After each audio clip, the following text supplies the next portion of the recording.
দেখুন আজ অনুরাগের ছোঁয়ার শেষ পর্ব।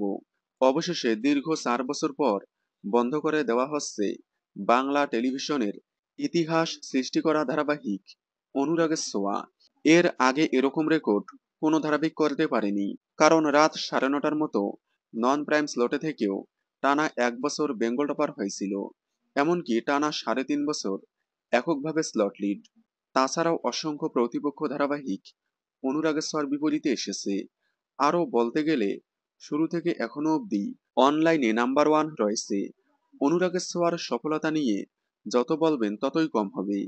তাই বলাই যেতে পারে অনুরাগের ছোঁয়া বাংলা টেলিভিশনের ইতিহাস সৃষ্টি করা একটি ধারাবাহিক, যা এর আগে কোনো ধারাবাহিক করতে পারেনি।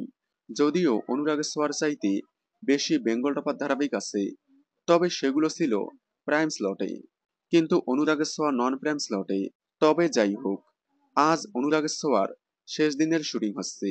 আজকের পর থেকে অনুরাগের ছোঁয়া সেটে আর কাউকে দেখা যাবে না। শেষ পর্বে দেখা যাবে সূর্য অর্থাৎ অভিনেতা দিব্যজ্যোতি দত্তকে। হয়তো লাবণ্য সেনগুপ্ত আসতে পারে। আজ শেষ পর্বের শুটিং হওয়ার পর আর কয়েকদিন পরেই টেলিভিশনের পর্দা থেকে বিদায় নেবে অনুরাগের ছোঁয়া।